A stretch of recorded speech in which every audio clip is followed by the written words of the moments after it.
So good afternoon. My name is Sue Horton, and I'm a CG Fellow at the Balsillie School, and I'm also the Associate Provost at the for Grad Studies at the University of Waterloo.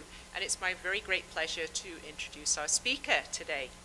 So Geoffrey Fong is a very eminent researcher on tobacco control, and I guess at the back of the room you can find some more information about his major project on tobacco control internationally.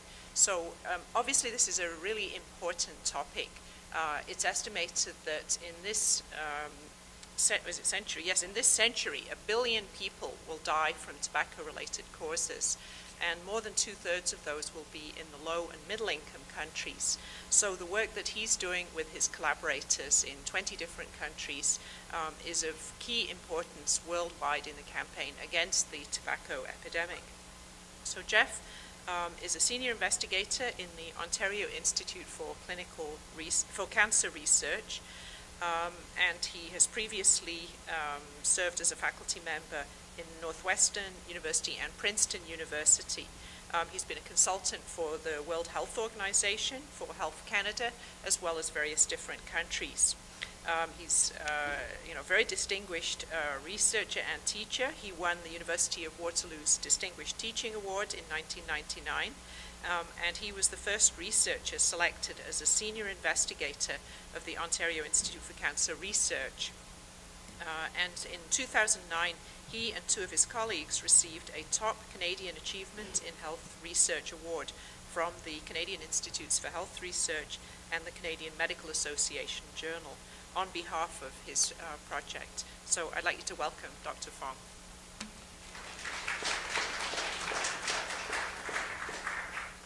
Thank you very much, Sue. It's a pleasure to be here today.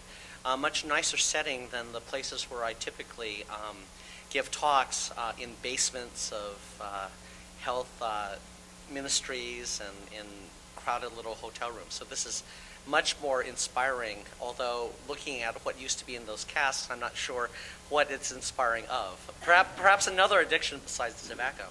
So I'm here to talk to you about the International Tobacco Control Policy Evaluation Project, or the ITC Project, but in the broader context of global health and about health governance and about the role of science and research and knowledge in possibly having an influence on the nature of policies throughout the world. So I wanted to get started with the first quotation, which is quite a striking quotation, from John Seffrin, who's the past president of the American Cancer Society and the International Union Against Cancer, who said, "Tobacco is the most effective agent of death ever developed and deployed on a worldwide scale." So that's a rather dramatic quotation, but what's of particular interest is the phrasing and the choice of words in this statement. Agent of death, developed and deployed. So those aren't words that you typically ascribe to things like malaria or HIV/AIDS or influenza.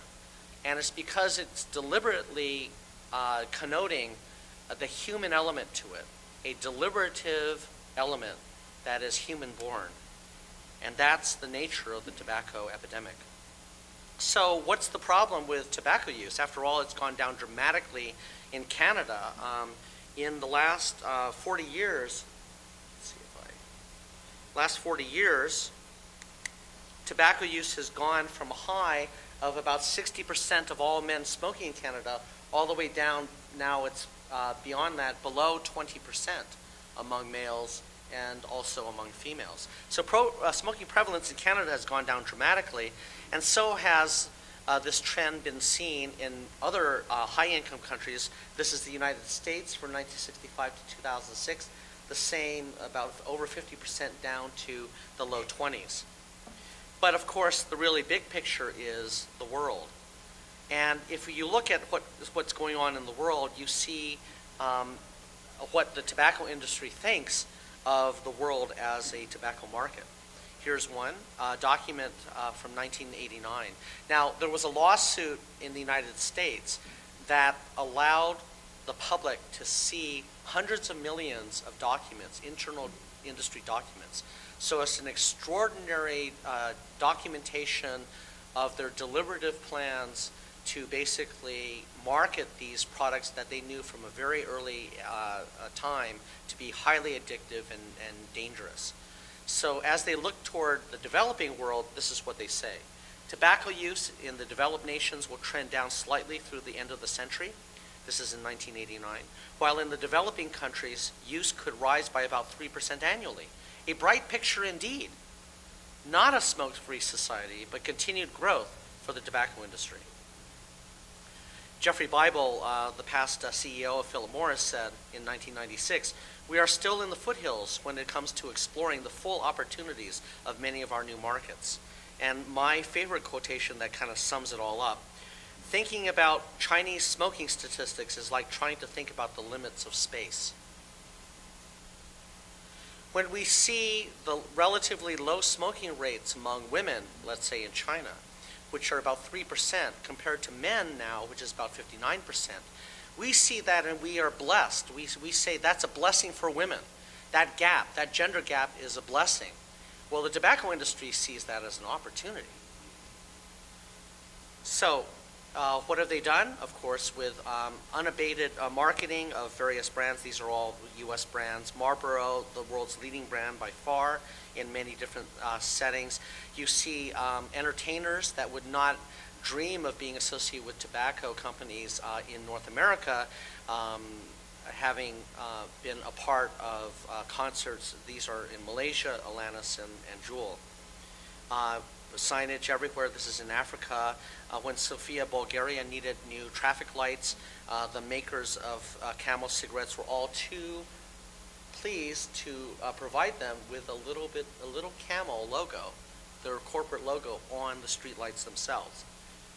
And you have blatant sponsorships. These are youth camps for tobacco cigarettes. And brand extensions of clothing here, and all the way down to infant wear, and then this. Some basic statistics on global tobacco use. 1.1 billion people smoke. Over 4/5 live in low and middle income countries. And of that 1.1 billion current smokers, almost half of them will be dead because of tobacco-related causes. In the 20th century, 100 million people died of tobacco use. In the 21st century, that's going to rise tenfold to 1 billion people, of which, as Sue said, over 2/3 of them are going to be in developing countries. Those countries that have very few resources to deal with the extraordinary costs, healthcare costs, and social costs of those tobacco-related deaths. 5 million will die this year. By 2030, that will at least double to 10 million. WHO has said that, of course, this is the leading preventable cause of death and disability in the world. How can we understand these numbers? Here's an example from a truth campaign in the United States with respect to tobacco use.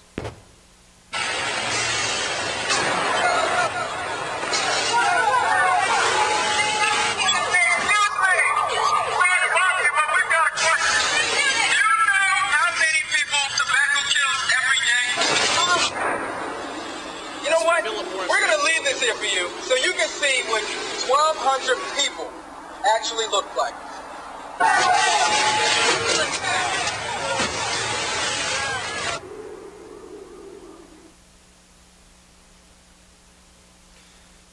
So, well, one way to characterize the tobacco epidemic is to examine this model that looks at the introduction of tobacco at year 0 to 100 years, and looks at, on the y-axis, a percentage of smokers among adults, so that's prevalence, and then you see some percentage of deaths caused by smoking. And this can be separated into 4 stages. So as tobacco takes hold of a particular country, this is what happens. You have male smoking rates that climb, accelerate dramatically, peak, and then fall off rather slowly. And that's followed inevitably by male death rates about 10 to 15, 20 years shifted to the right.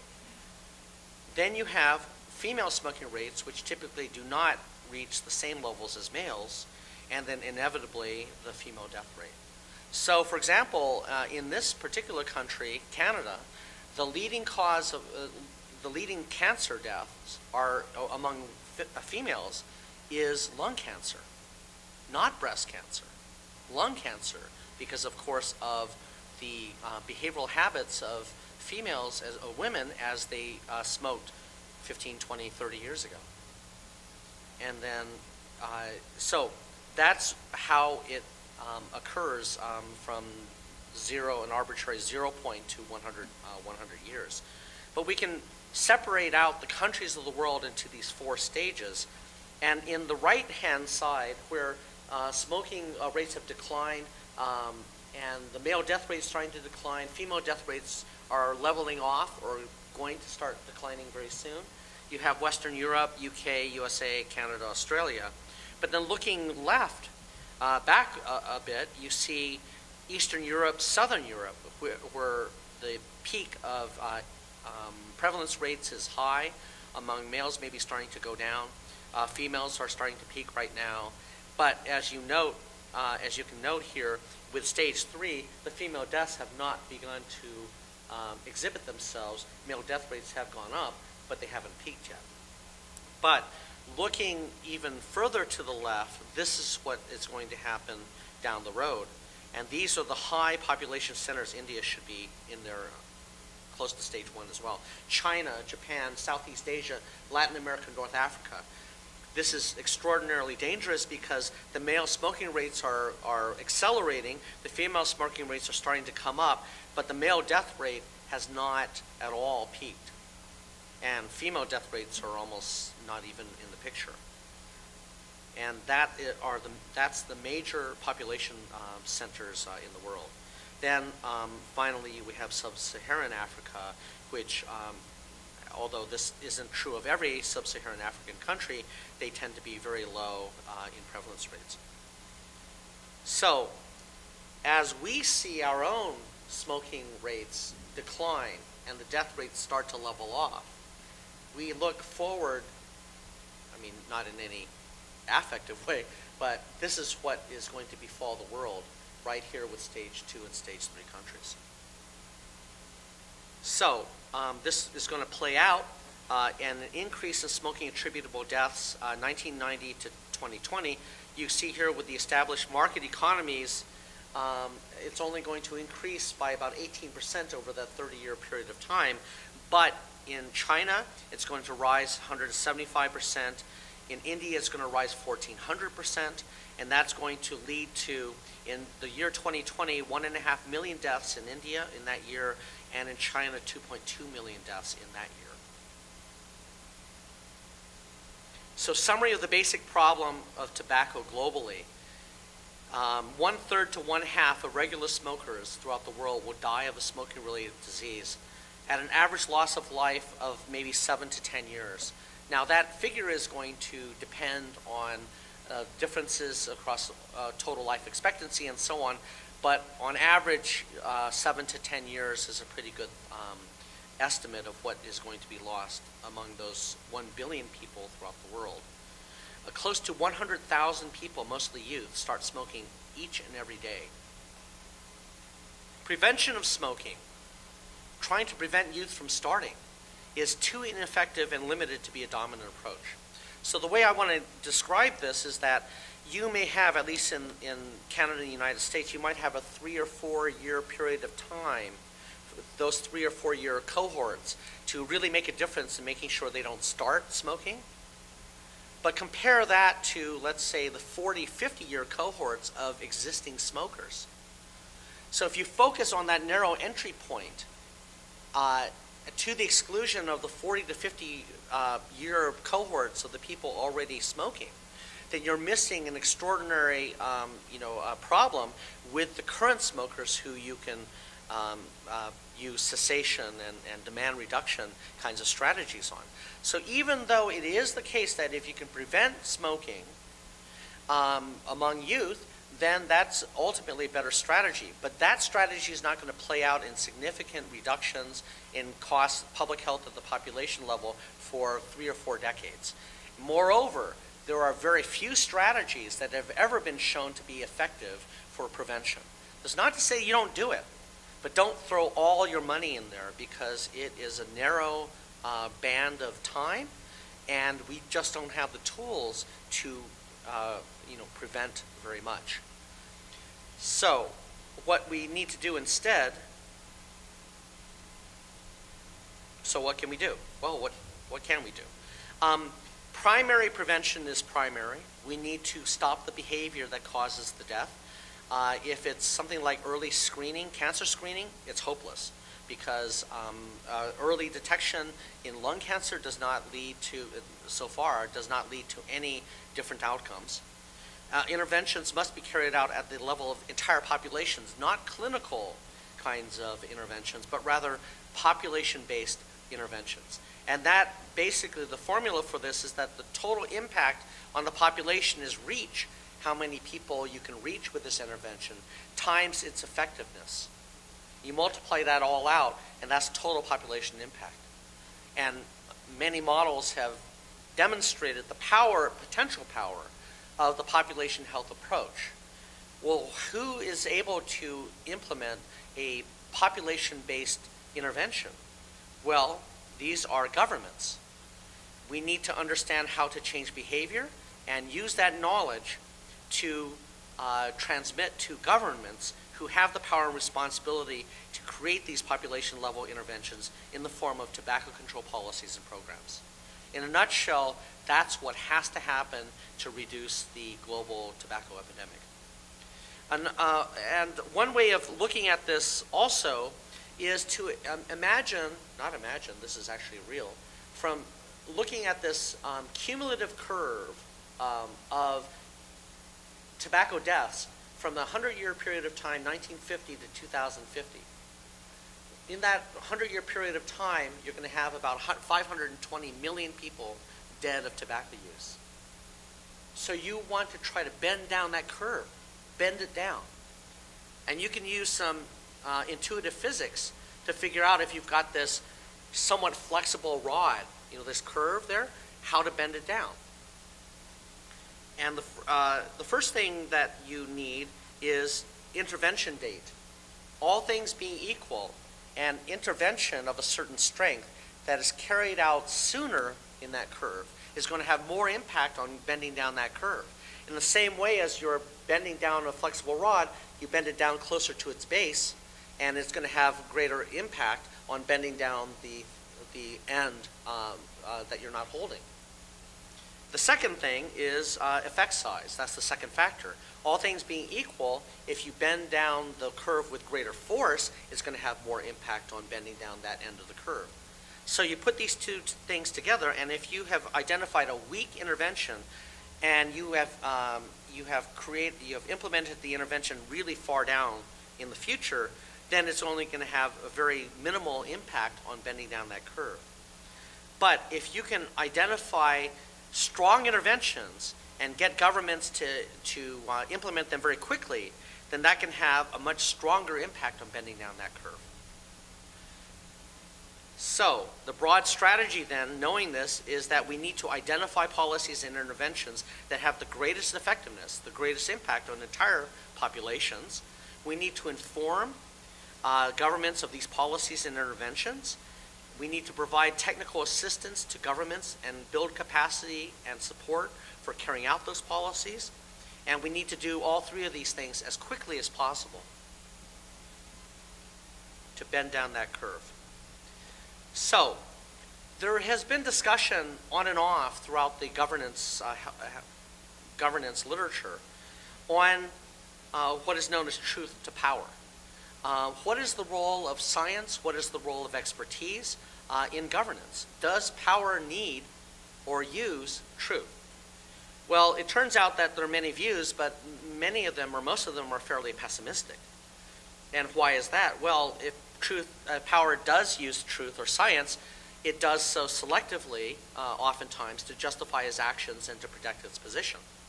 So really, oftentimes there are inherent political forces among organizations that will not want to be challenged on the basis of facts or science or research. It wants to do what it wants to do and will use science in reverse to justify what it's already done. and to claim that it's objective. But there are circumstances when truth and science can indeed make a difference, when power needs truth for guidance. And I would argue that in the domain of tobacco control globally, this is a domain that is relatively special, I think, if you look at health governance, certainly, perhaps other forms of governance, in that governments need science and research. But there's another reason why they need science. From this quotation, tobacco use is unlike other threats to global health. Infectious diseases do not employ multinational public relations firms. There are no front groups to promote the spread of cholera. Mosquitoes have no lobbyists. In a nutshell, this tells you what is different about the tobacco epidemic that's not true about cholera or malaria or HIV/AIDS. There are no active organizations, firms with fiduciary interests to promote that kind of disease. And it's not that the tobacco industry is trying to kill people. It's basically just a side effect of their mission, which is basically to make profits. They have a fiduciary interest in doing that. If a tobacco company said and actually acted on this, suppose they said something like, we have decided that it's best for us to sell 20% fewer cigarettes now in the interest of preserving public health. Those guys would get voted out. So basically, there's rhetoric that says that, but the actions betray the true intent of the tobacco industry. And that plays out over and over again. The tobacco documents document thousands of cases and an inherent strategy where it's obfuscation by facts and action business as usual. So in fact, if you look at tobacco industry and science, you find extraordinary abuses. They inhibited findings within their own extensive research programs that would be dangerous to their existence. We know that from The Insider, the film The Insider with Geoffrey, who wanted to explore the addictiveness of cigarettes. He really wanted to try to find safer cigarettes, but after he found what he found, and there were scientists before him and after him who found things that were very dangerous, like, gee, smoking is carcinogenic. Well, those research findings either disappeared or locked away or were fired or funding went away. They created secret funding for researchers and institutions to create an entire research literature casting doubt on the clear findings from researchers on the harms of tobacco use. They tried to create controversy where none existed. So, for example, with respect to primary smoking, there was a strategy, a very clear strategy among the tobacco industry of saying, correlation does not mean cause. Everything, a lot of things can kill you. Applesauce can kill you. And anyway, I have all sorts of film clips. If I do a different talk, I can trot out all these extraordinary examples of abuse of science. But basically, there was one, I think it was Philip Morris, that said, doubt is our product. Create doubt in the minds of the public, and you will be able to continue to market and sell these cigarettes that kill half of its regular users. They also attempted to set standards for quote-unquote good epidemiology using completely absurd scientific principles. Like, you can't, for those of you epidemiologists in the audience, of which there are probably none, but I'll say it anyway, an odds ratio of 2.0 would say that this is a scientifically valid conclusion. That is, if the odds of getting a disease for the substance is twice as high than if you don't take it, then that's the cutoff point for saying that that's a significant scientific finding, when in fact that's a completely ridiculous statement.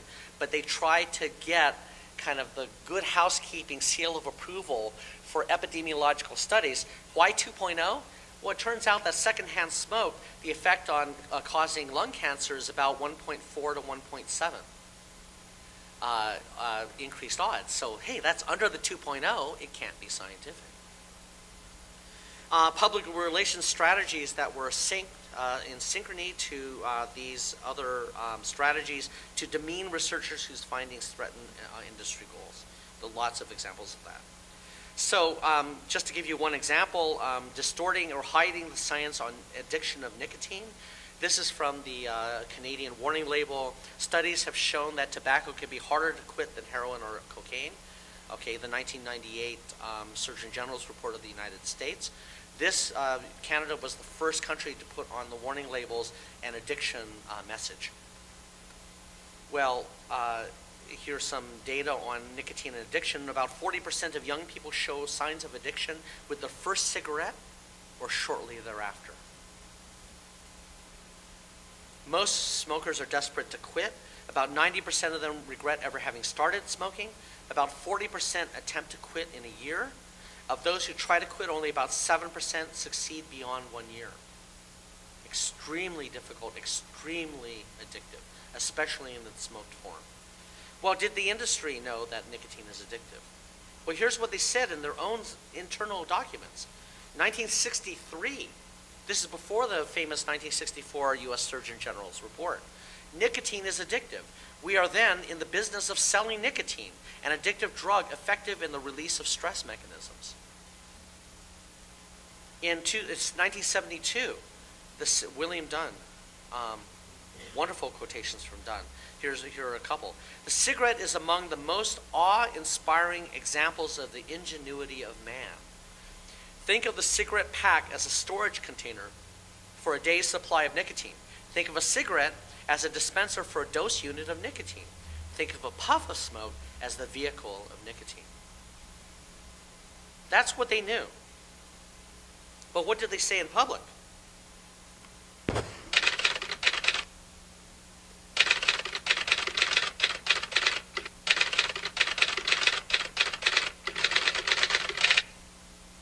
The 7 CEOs Let me testified begin in my Congress. questioning on the matter of whether or not nicotine is addictive. Let me ask you first, and I'd like to just go down the row, whether each of you believes that nicotine is not addictive. I heard virtually all of you touch on it. Just yes or no. Do you believe nicotine is not addictive? I believe nicotine is not addictive, yes. Mr. John Morris. Congressman, cigarettes and nicotine clearly do not meet the classic definitions of addiction. There is no intoxication. We'll take that as a no. And again, time is short. If you could just, I think each of you believe nicotine is not addictive. We just would like to have this for the record. I don't believe that nicotine or our products are addictive. I believe nicotine is not addictive. I believe that nicotine is not addictive. I believe that nicotine is not addictive.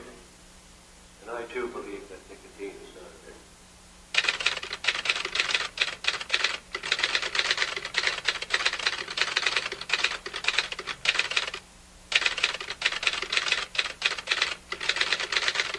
So those CEOs testified in Congress, I think it was either 1994 or 1996. They perjured themselves. I mean, it's so clear they perjured themselves. There are other examples of what this tobacco industry has done.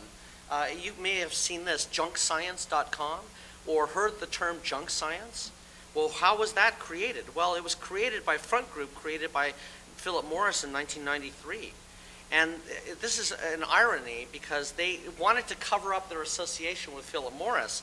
And so this front group said, well, we can't just say tobacco is junk science. We got to cast the net really broadly. So let's talk about global warming and nuclear waste disposal and biotechnology and pesticides and cast doubt on those to cover up our mainline funding, which is from Philip Morris.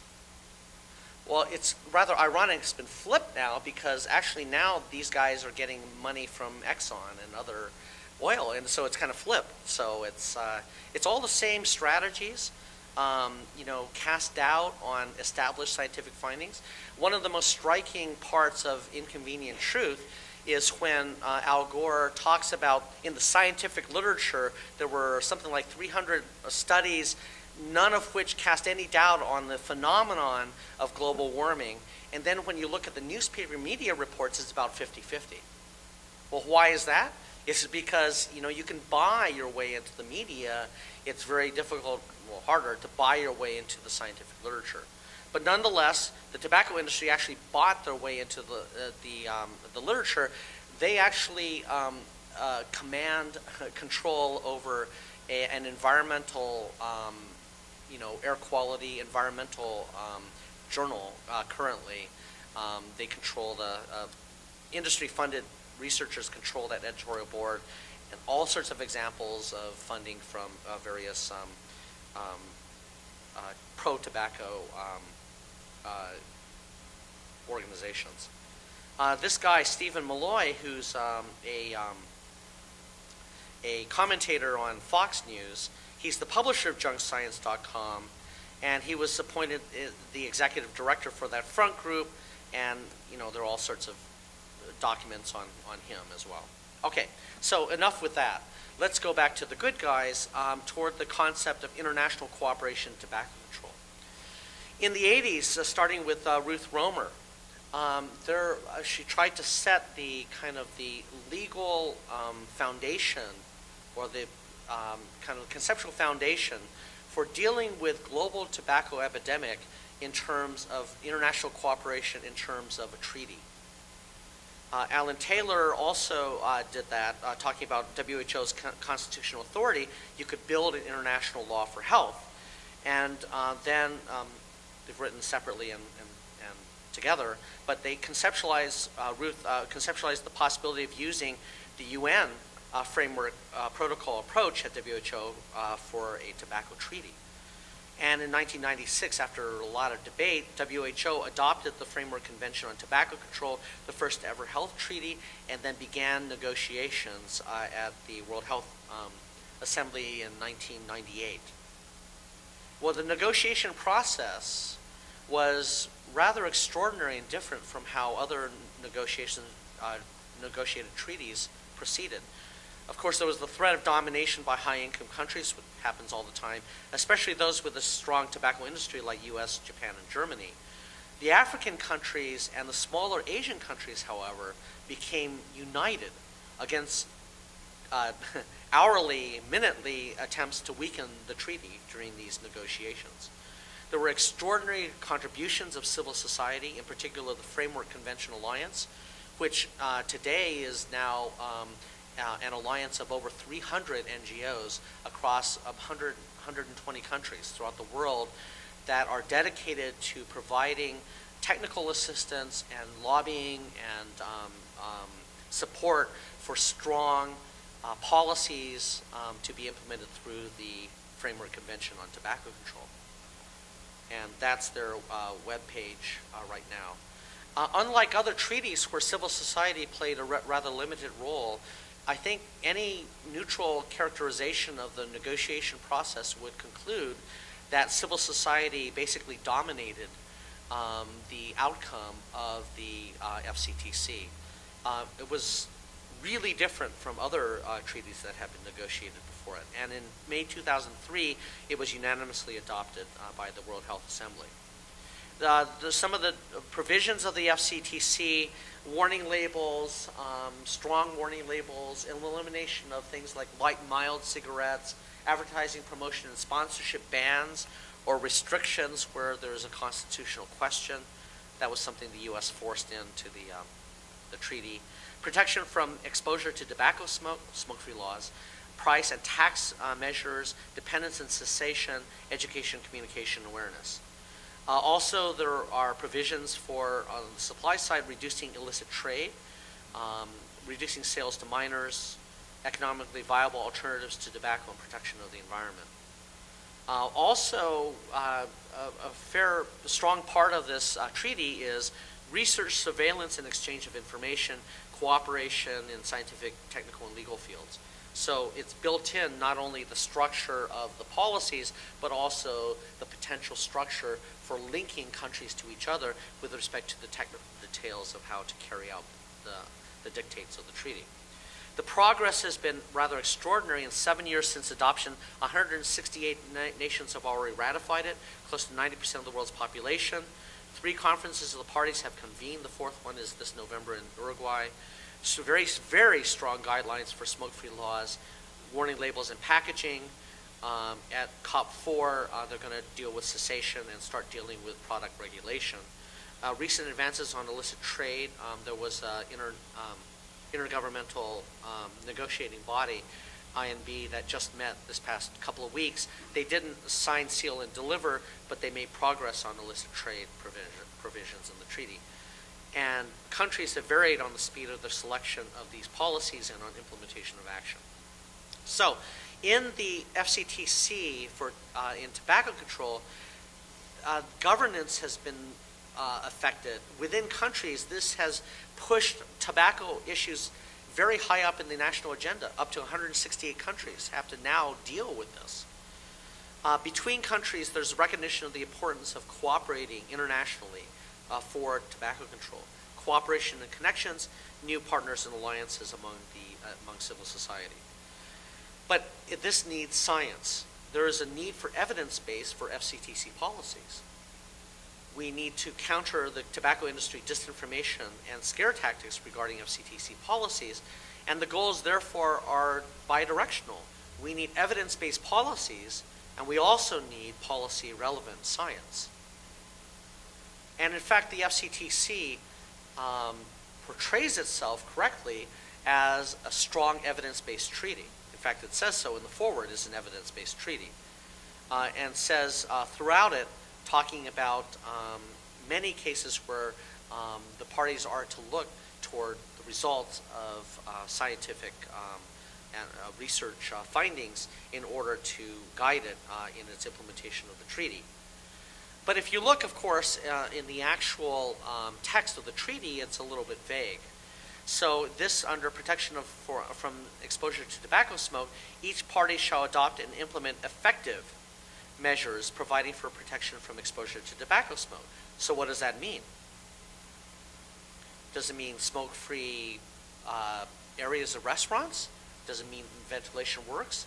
It's looking for demanding scientific evidence to help the parties. Here's under Article 11, warnings and messages. These warnings should be 50% or more of the principal display areas, front and back, but shall be no less than 30%, may be in the form of or include pictures and pictograms, shall contain information on relevant constituents.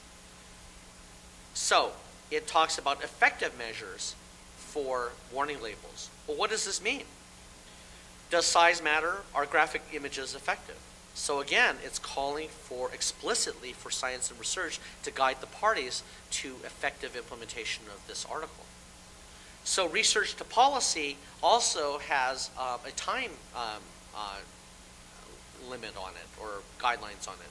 For Article 11, have to implement new warning labels within 3 years after entry into force.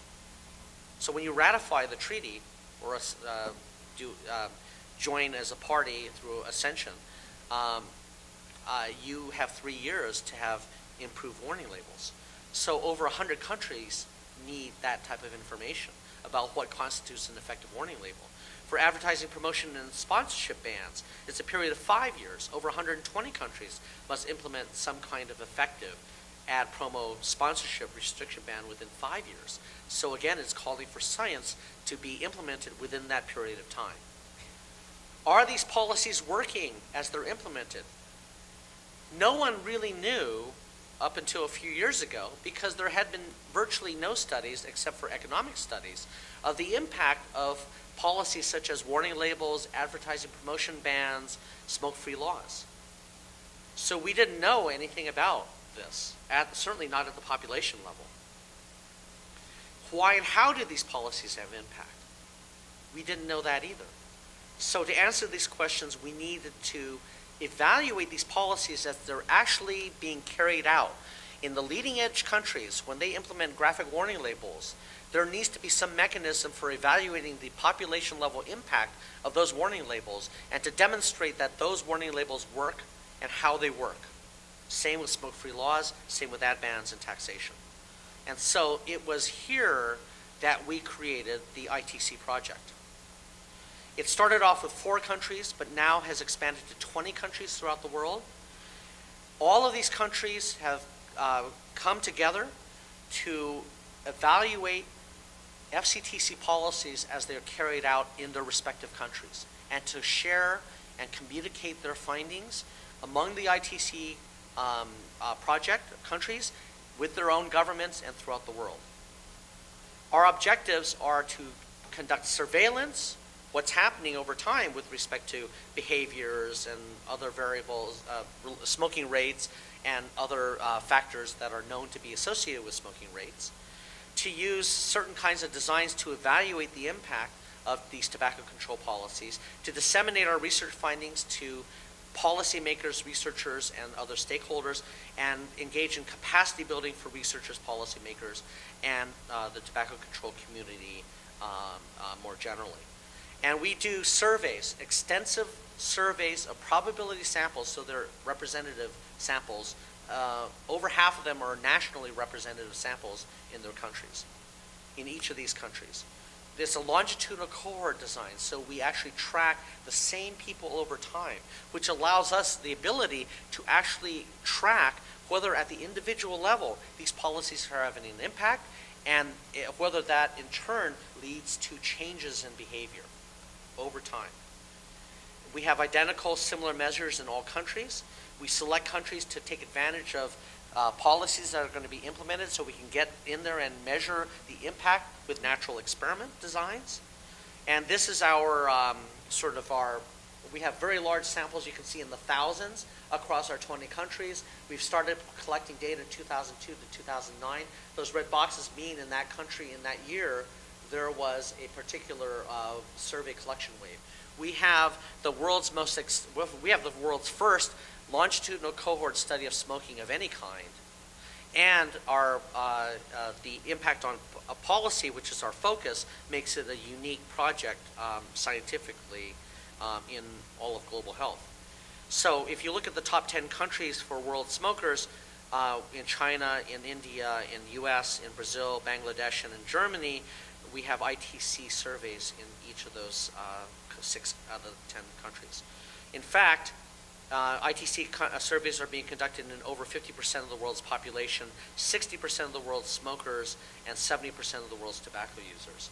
This is a partial list of our evaluations, and you can see that we have about 15 different evaluations, warning labels of different intensities there, which allows us to examine whether the dose increasing is going to lead to a response of corresponding increasing effectiveness. Smoke-free laws, we have that as well. In all these countries, what we're trying to do is coming up with basic principles of how and why policies work, and to have the empirical tools and samples to be able to make more definitive judgments about the impact of these policies at the population level. We're providing the structure for creating usable knowledge for policy making, because this work is directly tied to the nature of the FCTC and of the policies being entertained within each of the articles. We are also part of an epistemic community of tobacco control researchers and policymakers working together. We call us a transnational transfer network. So I want to just give you a little bit of flavor for some of our findings. In China, with over 300 million smokers, so you have to pay attention to China versus other ITC countries. So we have, in 7 cities, we have probability samples in some of the largest cities in China: Beijing, Shanghai, Guangzhou, Changsha, Yunqian, Shenyang, and Kunming. We have partnership with the China National Office of Tobacco Control. We have 3 waves of data so far in China. And here is a depressing finding. This is the percentage of smokers reporting having at least some plan to quit in China. So Canada's at the very top. 80% of smokers report having a plan to quit. But China, with the most smokers, is less than 30%. A tremendous challenge for tobacco control in China. Then, society disapproves of smoking in China. Again, Canada is the very top as far as social norms against smoking. And China, although not the lowest, is depressingly low given the fact that they have over 300 million smokers. Now, where are they going to go? China's actually ratified the FCTC. It's actually engaging in some tobacco control policies. So, where did people go in North America when they started finding out about dangers of smoking? Well, there was this creation called light cigarettes, which is, to use the vernacular, totally bogus, because light cigarettes have no public health impact. It's all a trick of fooling the testing machine into reading lower levels by punching holes in the side, so when the testing machine sucks in the smoke, it sucks in ventilated air through the side of the cigarette. It is a fraud, and that's why light, mild cigarettes need to be banned. But in China, they haven't banned them yet. In fact, here is an advertisement in China, and it says, "A little lower means more loving care. Low-harm cigarettes give you more loving care. The world's most advanced low-harm cigarette technology, offering a guarantee of health for your smoking life." These are light cigarettes that are being marketed in China right now. So, depressingly, we find that percentage of smokers believing that light cigarettes are less harmful in China is the highest. So that's why we're in there, we're informing the government of these findings so that they can take strong action against light, mild cigarettes. So I'm going to just go through very quickly. I'm going to skip this part. Well, I'll let you see it really quickly. In the UK, we evaluated that change in warning labels against 3 other countries in which they stayed exactly the same. That's called a natural experiment. And we find that, indeed, when you enhance your warning labels, in the UK, which is the green, this is noticing warning labels is shot way up compared to the other 3 countries. So this is a really nice finding because you have 3 control countries. And also, here's one where it says that warning labels stop you from having a cigarette when you were about to smoke one last month. The UK went up significantly, although not as high as the graphic warning labels in Canada. Okay, so I'm going to skip over this. So we have demonstrated that warning labels increase knowledge. And in fact, this happens in Thailand when they went graphic from 2005 to 2006, compared to Malaysia, also in our sample, that didn't change. Thailand, all the indicators of the leading indicators of effectiveness went up in Thailand. Warnings make you more likely to quit went up in Thailand compared to Malaysia. And now we're also evaluating things like graphic warning labels in Mauritius that just came out. And Brazil's extraordinary new warnings here, which have a detachment between the actual graphic warnings and, I mean, warning labels do a lot. I'm sorry, smoking does a lot, but it doesn't cause you a hole in your head. But what they're trying to do is they're trying to simply take the pack back and say, hey, for decades, the industry has allowed these fanciful, completely ridiculous images of sport and sex and romance and sophistication to be attached to this. Why don't we just attach all these negative images? It doesn't have to be truthful. It just has to be negative. And we're partnering with the Brazilian government to evaluate these warning labels there. So for smoke-free, we have an extraordinary number of findings. I'll be about 4 more minutes.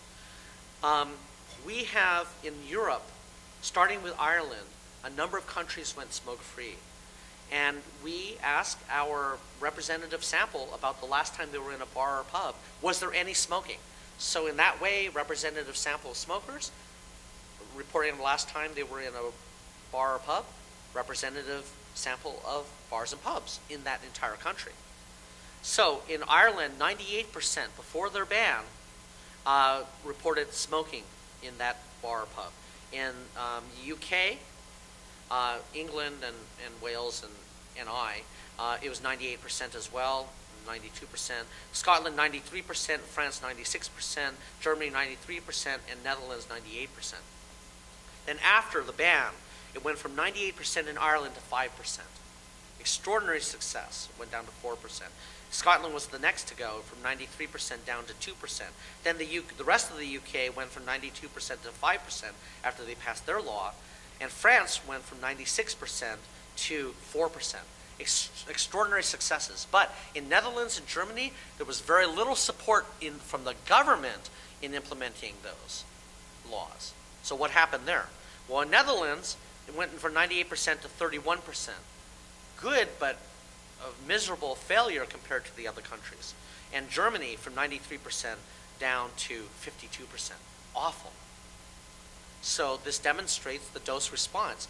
Government support, doing it the right way, you can achieve those single-digit figures. So I'm going to skip over that part, yeah. Also Mexico City, and we also, John Reed, you may know John Reed, UK Secretary of State for Health. 3 years before, he was Smoker of the Year, but he became Secretary of State for Health. Gee, you know, that would be like having an education minister that never graduated from high school. Where would that ever happen? So in Scotland, you know, he was talking about the fact that maybe smoke-free pubs are going to lead to smoke-filled homes. Well, we tested that hypothesis, and we found that that was completely untrue. The homes allowing smoking inside in Ireland went down by 5% after the ban. So there was no displacement. We have, with regards to dissemination, we know that dissemination traditionally is very, very long, tedious, and not very effective. Average of 17 years for a biomed research finding to make it into practice. And dissemination may occur even more slowly in public health settings. Well, that's pretty depressing. Well, what we did was, an example of this was to facilitate policy making in Alberta. I gave a talk in Alberta, and I found out that Alberta was going to go smoke-free, but they were going to go limited because they were afraid that there wouldn't be enough support in Alberta for it, number one. Number two, the opponents had brought up the awful, you know, the sort of the stereotypic trigger of, well, the rural Alberta doesn't want this to happen. You know, this is all the imposition of Edmonton and Calgary. So we looked at our data, and we had, you know, 250 cases from Alberta. So these are the support for total ban in bars and pubs in Ireland, and we just simply superimposed the Alberta. Alberta, 29% supported a total ban in bars and pubs, twice as high as Ireland before their ultimately successful ban. And moreover, there was more support in rural settings than in urban settings. So the opponents were wrong on both accounts. Total ban in restaurants, there's Ireland. Okay, before their ban, 44%. That's Alberta before any action. 74% support. Again, more support in rural than urban. In the workplaces, same thing. Alberta, all things firing. So the health minister of Alberta, Dave Hancock, was in the audience. He said, after my presentation, I need those slides. We got him to him the next day. He went into caucus. I don't know what happened in caucus, but they passed one of the strongest tobacco control laws in Canada later that year. So we have dissemination, traditional dissemination findings. One more minute. Sorry. We have, of course, our traditional markers of science. We have special supplements that we have done on, we've contributed to this U.S. Surgeon General's report, Institute of Medicine, many countries' reports.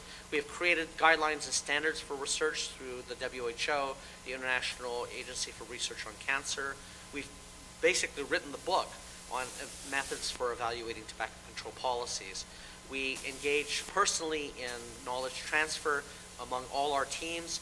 We have multi-country workshops where we've trained probably close to 1,000 people already throughout the world, and governmental officials and researchers and advocates before major conferences. We have national reports, and in fact, here's the Minister of Health and Sports herself in France that used our data at a press conference for the 1-year anniversary of the smoke-free law, and also agreed to write the preface and signed it with her official portrait. And if you look on the French government website, you see our ITC report. Country summaries all over the world. World No Tobacco Day, we had on graphic warning labels. This is the Chinese version of our report on graphic warning labels. We've also engaged in many different types of, personally, our team has gone to many countries to talk directly, President of Uruguay, FCTC Secretariat, health ministers and health secretaries throughout the world, in Brazil, and also the FDA tobacco guy in the U.S., which is now regulating. We've given our seminars and workshops, but also have engaged in, sorry, this is taking a bit, and so on. The CIHR award. So we're assisting in the harmonization of reporting instruments for the WHO and the FCTC itself, playing a part in FDA regulation in the U.S., Bangladesh, India, Netherlands, and China, and Africa. We're forging ahead in disseminating our findings throughout the world. So in FCTC, I would argue that tobacco control is at the leading edge of international health governance. This is how science can really make a difference.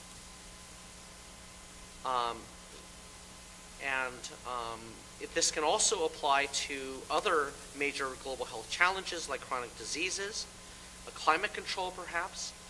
In other words, we see the ITC as a paradigm for evaluation of policies and other interventions in global health.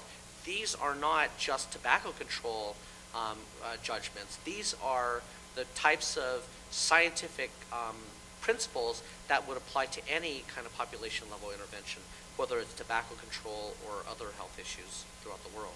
So to summarize, tobacco is the #1 preventable cause of death. The FCTC is an extraordinary and powerful instrument for fighting the epidemic. It's strongly evidence-based, but the presence of the tobacco industry threatens to corrupt this evidence base. It's essential for research findings of the impact of policies to move countries forward to strong and effective implementation of the FCTC. And this is the best case scenario for effective knowledge to power linkage and impact throughout the world. So thank you very much for your attention to this talk.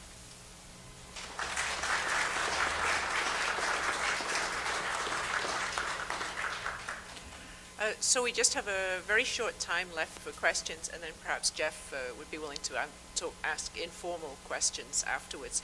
I would just invite comments or questions at this point.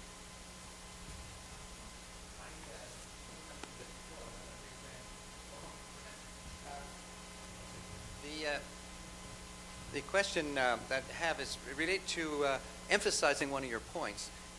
You've really made a good case for science getting introduced into policy. But at one period there, you made a good point rather too quickly, I think.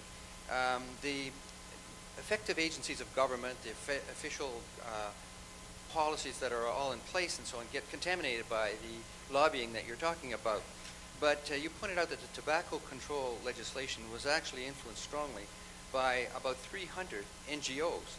So my point in this forum with CIGI is that you argued quite, I think, successfully that studying the government actions alone would be completely inadequate for explaining why the thing happened. It was a scientific conversion through all these 300 NGOs, and those NGOs also contained on it a whole lot of scientists, because even people from the Food and Drug Administration informally can go to the NGOs and invisibly participate by introducing science. Absolutely, that's a very good point. Oftentimes, what happens in studying, governance is you really look to the actions of the governments themselves. But in this particular case, civil society partnering with researchers. I'm an individual member of the FCA. I was present at a couple of the negotiating bodies beforehand, and have been at each COP. And we've played a major, ITC Project's played a major role in feeding through the NGOs our findings. And in fact, just one very brief anecdote, which actually didn't come from civil society, but at the last COP3 in Durban, the South Korean delegation got up and made a statement during plenary saying, we don't think we can support graphic warning labels because we believe that there may be some downside to these warning labels, that it will create depressed people and they may commit suicide. So we call upon the Secretariat to help us, with research in this area. Okay, so I know everyone on the Secretariat. So the Secretariat person, I was in the room. Secretariat calls me on my cell phone. I'm at the back of the room. Says, "Can you meet with the South Korean delegation after the plenary?" And I did with the Secretariat, and I just explained, and it helped that we had Korean data. So I said, I won't belabor what I actually said, but I also reaffirmed my point about the strength of graphic warning labels using their own data. So that's an example of how we have worked together, and we've had a tremendous presence, both officially and unofficially, with the Secretariat at the same time as civil society. In fact, in some ways, I would say that we as a research entity, as an actor in this setting, have the ultimate power in some sense, because civil society has some constraints in the ways that they can talk to governments. Governments may have constraints in the way they talk to civil society, but everyone talks to us. So in some sense, we're knowledge brokers by being the knowledge transferers. So I think that in tobacco control, and there are like scores of examples of what I've just said, it's a unique opportunity to look at the role of civil society, research, and researchers, scientific community, and governments, and how they interplay. And that really hasn't been studied very much in this setting.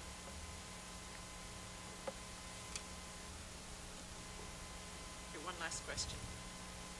You mentioned 40% addiction rates, same for males and females? With regards to sex differences in addiction, there are, generally speaking, there isn't too much difference. And that seems such a high number, and you said there isn't much effect at the entry level. Yeah.